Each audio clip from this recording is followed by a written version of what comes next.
جناب سیدنا موسیٰ علیہ السلام کی پیدائش ہی ایسے وقت پہ ہوئی جبکہ ظالم بادشاہ فرعون بچوں کو قتل کرا رہا تھا.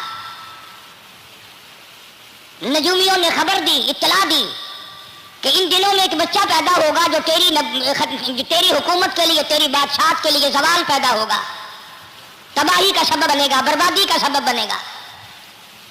ہزاروں لاکھوں بچہ پیدا ہوتے ہی قتل کرایا تاکہ وہ موسیٰ علیہ السلام اگر پیدا بھی ہو تو دنیا میں نہ رہ سکے، ختم ہو جائے.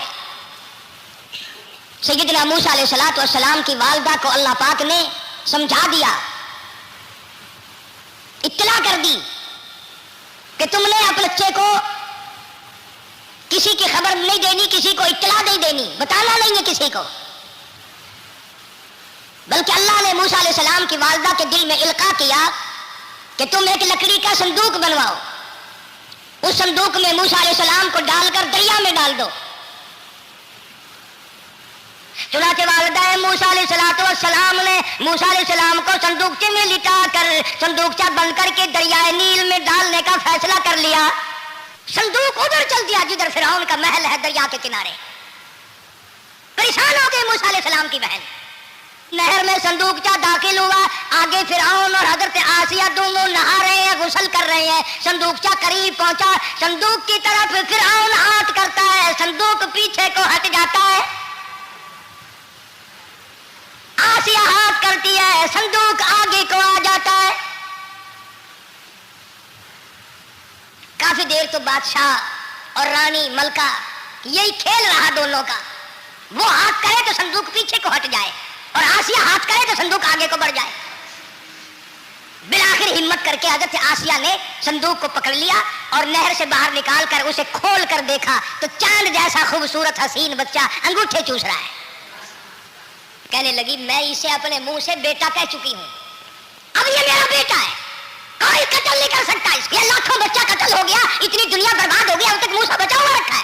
چل پڑے ہو، اتنا خوبصورت حسین بچہ، تو قسم کھا کے بتا اتنا حسین بچہ کبھی تو نے دیکھا؟ فرعون کہنے لگا نہیں، اللہ نے میرے لیے بھیجا ہے.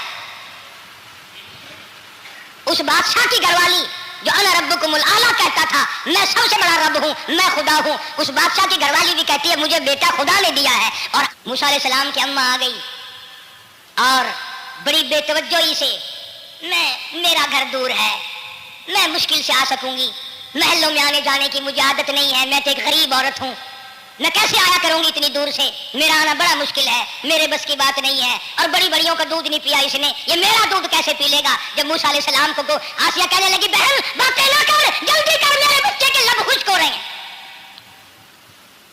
اور جیسے ہی موسیٰ علیہ السلام کو گود میں لیا، موسیٰ علیہ السلام نے دودھ پینا شروع کر دیا، دودھ پینا شروع کر دیا.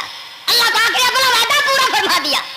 سارے محل میں جشن ہو گیا، بڑا دھوم دھام سے بڑی خیرات ہوئی اور بڑا یہ ہوا کہ بھئی دودھ پی لیا، دودھ پی لیا. کل سے بڑی پریشانی تھی، ہزاروں عورتیں آئیں، کسی کا دودھ نہیں پیا. وہ آسیہ کے بچے نے دودھ پینا شروع کر دیا، آسیہ کے بچے نے دودھ پینا شروع کر دیا. کمال ہو گیا.